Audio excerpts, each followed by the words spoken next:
Welcome to the FSM Sales Confessional, the show where real sales reps share their toughest struggles completely anonymously, from losing big clients to clashing with management or just feeling stuck. This is your space to be real. Each episode, I pick a few letters that hit hard, and I respond with honest, tactical advice to help you move forward. No fluff, just real talk. Welcome back to another episode of the FSM Sales Confessional, hosted by Promo Corner. Thank you for being here. And as a reminder, this show airs the third Friday of every single month. Thank you, Promo Corner, for believing in this show and for having my back on what I'm trying to bring to the industry. I am really excited for my guest today. I have had the privilege of learning from him, not only professionally, but personally as well, over the last several years. So I'm going to bring him on in just 1 second, but I want to paint a picture of why I asked him to be here. He's the founder of Harper & Scott and one of the most respected and innovative, really leaders and companies in our industry. So alongside of his team, he built this business known for creativity and execution and relationship building before ultimately being acquired by BDA recently. So today's conversation is not about promotional products. Today's conversation is about decision making. Michael's career didn't just happen on accident. I see a pattern with Michael. He's made really good decisions over time, and he's decided to make good decisions with his business partner. He chose a good spouse. He chose a good team. So today I'm going to bring him in, and I can't thank him enough for being here, but I'm hoping we can just dive into, Michael, thank you for being here, dive into good decision making. How do you know you're making a good decision? And if you're listening today and you're a sales rep, this is for you. Michael, thank you for being here. Michael Scott Cohen. JQ, thank you for having me. Appreciate it. I'm very casual today. We got the Knicks, so everybody's in a good mood today. So I just speak to everybody today. I know this is not airing till next week, but that's okay. Everybody will still be on a high. Make as many calls as you can. Touch as many people as you can with emails and outbound, because everybody's in a good mood and everybody's going to say yes. So, all right, I got to tell you, I'm going to be in New York next week. All right. Oh. So I'm flying in Monday. Yeah, and if there is a game 6, I think it falls on Tuesday at Madison Square Garden. So of course I checked ticket prices last night and I was like, well, that's not going to happen, but maybe I'll be there, right? Maybe I'll be there. You'll be there. Put it out there. Anyways, yes, congratulations. And thanks again for being here today. And I've really approached Promo Corner with this idea of how can we bring more knowledge and almost a masterclass to the industry, and in your case, around solid decision-making. So I'll really just kind of dive into it. And thanks again for being here. But you have built and scaled at a very high level. Out of the gates, you've been forced to make conversations, hard conversations, maybe without even complete information. What framework have you personally fall back on? What's your process to do that? I think that the way that I go about things is probably less formal than a traditional founder, CEO, and it's worked for me a lot of times, but it also has had some fallbacks. At the end of the day, I came from being in a lot of debt in the mid 2000s. And so when I started my career, especially with Harper & Scott, I sort of went in with I don't give a shit attitude, because at the end of the day, if I lose it all, I've been there before, I can do it again. And I went to sleep, and I still go to sleep every night thinking I'm going to lose it all tomorrow. It's a fear that is innate. I don't know why. I wish I didn't have it, but at the same time, it's one of those things that drives me. So it's not like I live by this phrase or I do these simple steps. It's I want it really bad, but if for whatever reason I make the wrong decision, I'm okay doing it again. And I believe that I can build it back up again with the right team and the right people. I don't know if that was what you were looking for there, but that's sort of how I live by it. No, it does. It leads me into your instinct. So I think that leads me into, do you believe that entrepreneurs are born with instinct, or is it little habits, or are you building systems that over time just are repetitive? is it instinct? That sounds to me like it's your instinct. I said I don't live by phrases, but I think all entrepreneurs have to live by fortune favors the brave, and you have to be brave to be an entrepreneur. You risk a lot. You put others first a lot of times, especially in the early days where their paycheck comes before yours, especially if you want to build this. And so you really have to take a lot of risk, and it's not for everyone. So I don't want to say entrepreneurship's innate, like you're just born with it, but I do think that there's little steps along the way that lead you to take more and more risk and believe in yourself. And if you do and you want it, go for it. Speaking of more and more risk, you decided to build Harper and Scott once upon a time, and without sharing anything obviously too confidential, how did you know it was time? How did you know, let's start planning this decision? How did you evaluate such a significant move? I knew nothing about the promotional product space when I entered this industry in 2010, and I loved it because almost immediately, because I love sales. I love being in front of people, as you know. I love networking. This is an industry that every company in the world pretty much buys the product from them. There's a lot of competition, yes, but people buy from people they like. And if you can make good connections, it is a low barrier of entry industry. It has very good margins in some cases. And more importantly, the retention of clients could be years, if not decades. And so all of those things got me super excited about being in the industry. I was very happy where I was. I was there for a few years in the industry. I didn't want to leave to start my own company. I left to start my own company because I felt that I was forced out in a way that maybe hit my ceiling there. And it was the right time for me personally. I was just married, like first year. I had and I still do have a very supportive wife in Carly. And she believed in me. And I think that was super important because when we started Harper and Scott, and the Harper in Harper and Scott is actually named after her. She had nothing to do with the business other than believing in me. But and as an ode to her, I wanted to make sure that she had the title in there. So Harper and Scott is my middle name and her middle name. I have a partner, John Algem, who is incredible. And he did have 50% of the business with me. But his middle name happened to be Michael. So that would have been weird if it was Michael and Scott, which I would have had two names. So that was part of it. And then I just really took the leap. We went out there and we wanted to focus on one industry in particular. And in 2014, beauty was it. Money, lots of money and acquisitions were going into beauty. Sephora was buying companies, L'Oreal, Estee Lauder, everybody's buying companies. And I knew that if we went for the top, Sephora, for instance, which was one of our first clients, then we could use that on our homepage, in our emails, in conversations. And if we could pass Sephora's testing, especially if they're run by LVMH, then it'll open up the doors. And luckily, over the next few years, we went very hard in beauty. We still do a lot of work in beauty, but we made beautiful product. It's a super creative industry, and it really helped launch us. That's incredible, and that's really cool about Carly. I didn't know that story. Yeah. That's really neat, actually. That's again goes back to your decision making, right? Like you picked a good business partner. You picked a good partner in life. So that's why I had you here. I really admire you for that. As Harper and Scott grew, right? More people, more team members, more clients, more opportunities, more pressure, more stress, probably.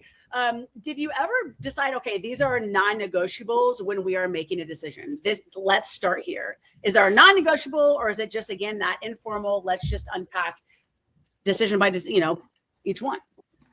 I would say for the first few years, it was yes to everything. Yes, we could do it. Even if we've never done before, we're going to figure this out. And it was almost a belief in our team and us that we're going to fake this till we make this. We're not going to take advantage of anybody. We're not going to scam anybody, but we believe that we're going to figure this out. And so if somebody wanted an influencer mailer, even though we never made an influencer mailer, we're going to say yes. If somebody wanted something imported from India instead of China, we're going to say yes and then figure it out. And that's what we did.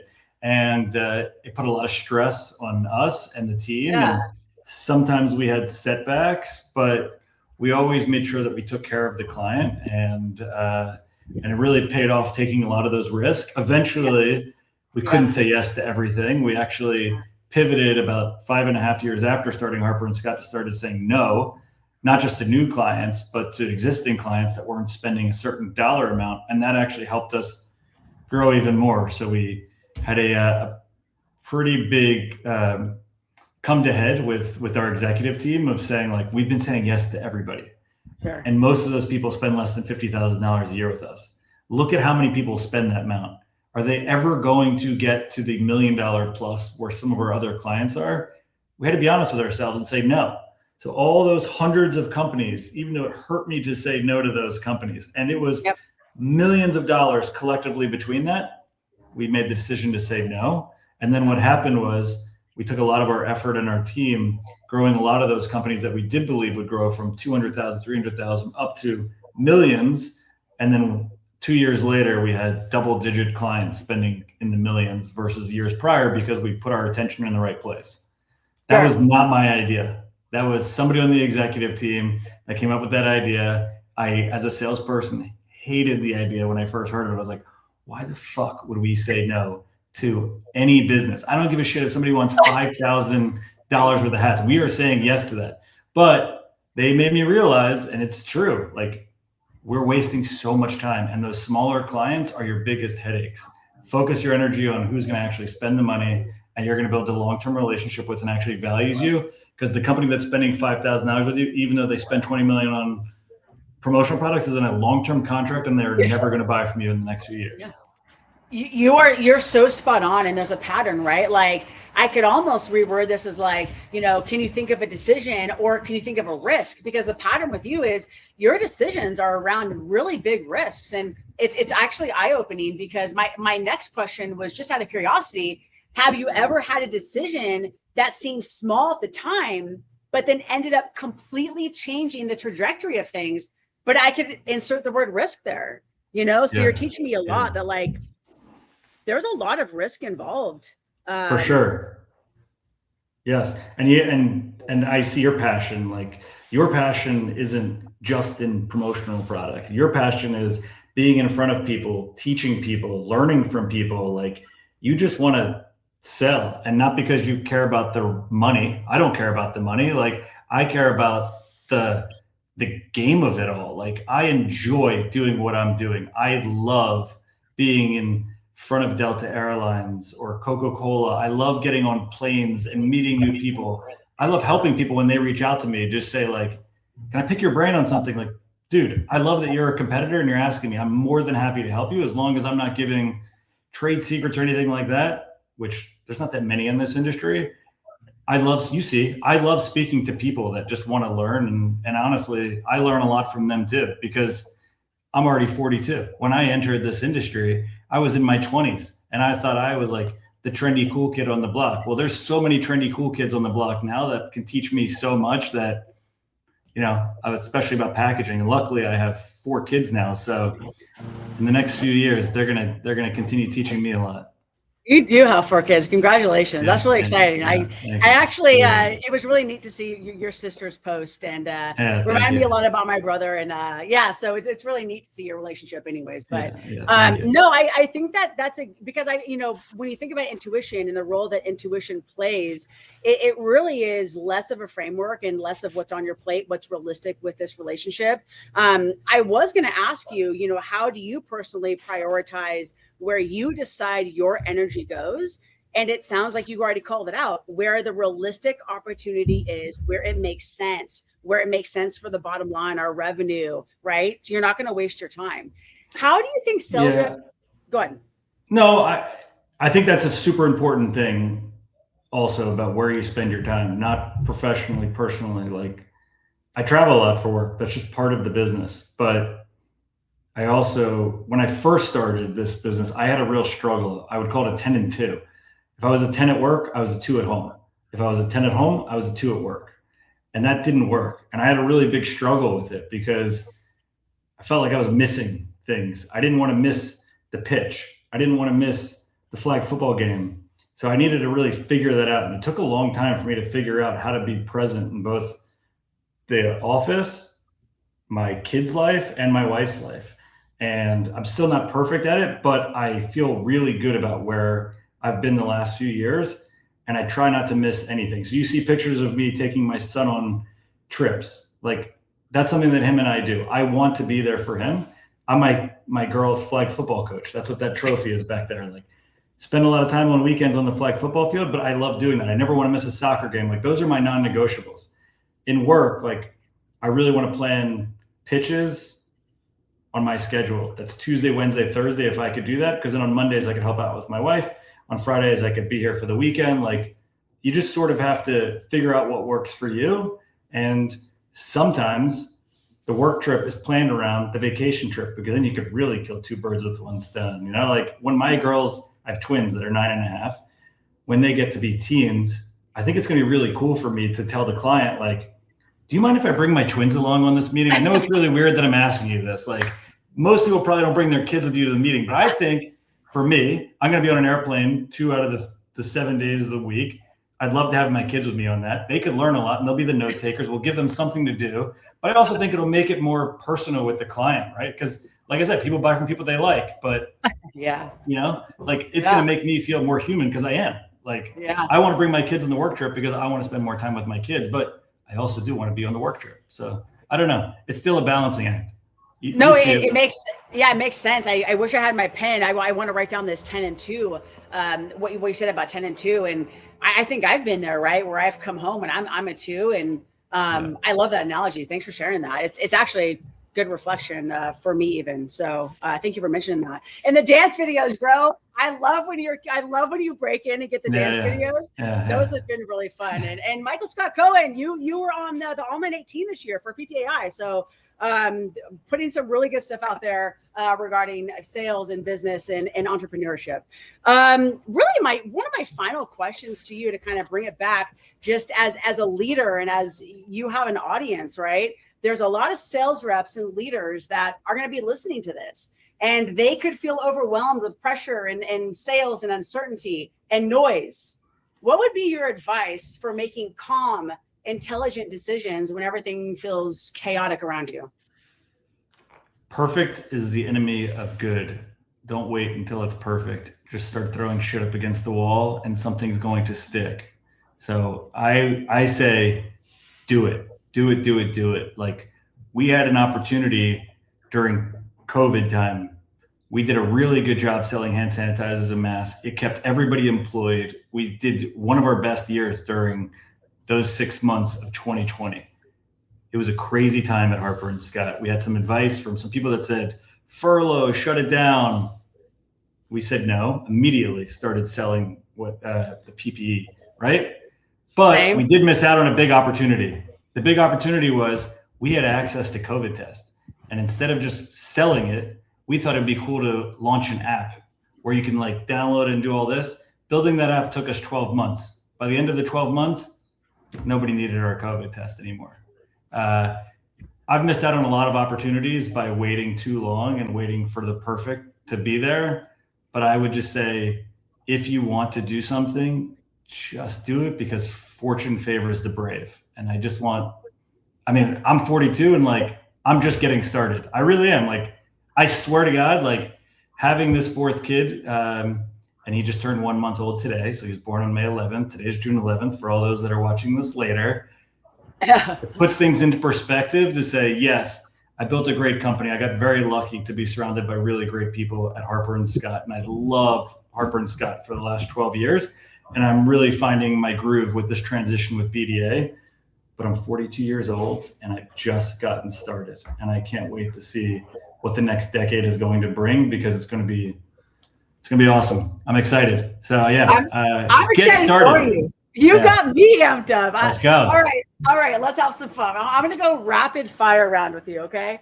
All right. In one word, describe decision-making is. Decision-making is hard. All right. Biggest decision you've ever made. Whew. In 2006, telling my then wife, who I've been with for now 20 years, that I really like her a lot. That's a good one. All right, I got one more for you. What decision are you most grateful for? In the professional world, the decision goes back to 2014. I started Harper & Scott. 3 days later, my business partner, John Algem, said he would love to do this together. He asked for 30% of the company. I had 70% of the company. Within 6 weeks, I went to him proactively and said, I don't want to have 70% of this company. It's not fair to you. We're going to be 50-50 partners because we make 50-50 decisions. That was one of the best decisions I made. It locked John in for 12 engaged years. It made him a true partner. And I never felt like I had anything over him, and he never felt like I was anything other than him and equal. So that was one of the best business decisions I've ever made. And I am very happy that I decided to do that. Wow. I got chills on that one, actually. That's pretty incredible. Speaks a lot to your vision and how you were value the folks around you. And yeah, thanks for sharing that. Anything else you want to add? Anything else you have to say? Anything else that you think folks would benefit from? There's so many smart people, and smart is such a relative term because I'm not talking about a 4.0 from Harvard. Like I went to Indiana. I had a principal in middle school that told my parents that I would never amount to anything. Like smart is a relative term, but if you want something, regardless of promotional products or sales or whatever that is, like go do it. Like that is the most important thing. The fortune favors the brave line. That's not my line. I'm friends with a 97-year-old guy named Norman. That's Norman's line. And Norman's seen it all from 1929. So I would say do what Norman did, and fortune favors the brave. Go get it. Stop doing what you're doing. Stop being in a headspace that this is a mundane task. And am I going to get my promotion or my raise next year? Like if you're unhappy, change your mindset. Go do something else. And also, last thing, which I know you appreciate, JQ. Say it. This is the most important thing in life to me. And I think to a lot of people, because I see it with you too. Reputation is everything. Do not take a shortcut to try to make an extra buck. Don't write anybody off and say they're not worth it. Like reputation is everything. Spend the time with people on the call, and I don't know, give up a little bit of percentage if you have to, because it's going to come back to you later in life and you're going to be happy you did it. I know more than anybody, your reputation to you is everything. So I feel that same way. Yeah, I mean, it's crazy. I've built a brand and a sales methodology, and folks, I always tell people your results are tied to my reputation. So it's talk about risky. I'm always like, shit, yeah. I hope it works. Yeah. You know, but no, thank you for being here. And before we wrap up, I just want to say thank you again for being incredibly generous with your time, always with me for the last few years. Your perspective and your support, your team support, the relationship I have with your team, I value that. And every time we've connected, I feel like I've walked away with something very valuable. 10 and 2 today was like the nugget. And that's reflection and a masterclass for me. So thank you for saying yes. And on behalf of everyone in the Promo Corner, thank you for saying yes to this. I was like, I gotta get that guy. Your reputation is why I said yes, and I always will say yes to you, JQ, because there's a lot of people that try to be sales leaders, and everybody wants to be an influencer, and everybody wants to be a thought leader. But when you come off as genuine as you do, it's so hard for anybody ever to say no to you. So thank you for what you're doing. The future in this industry is got a bright future, especially with people like you as leaders and trainers. And I know you do a lot of sales training, but just like I said, I'm 42 and barely scratched the surface. You've barely scratched the surface, and I know there's so much more for you. And I can't wait to see what you continue to do to this industry and beyond that. So thanks for having me. I appreciate it. Thank you for that. Made my week, Michael. Michael Scott Cohen. Thank you. Congratulations on the addition to the family. And thanks for sharing that story about Carly as well. This will drop. Thank you, Promo Corner. Again, Promo Corner, this is going to go live on LinkedIn, YouTube, not Instagram, Facebook. And thank you, Michael Scott Cohen, out of New York. I'll be in your hood next week. So go Knicks. Thanks, JQ. Go Knicks. Woo! See you. Thank you, buddy. Thank you. Okay, I'll see you. Thank you. Bye. Bye-bye.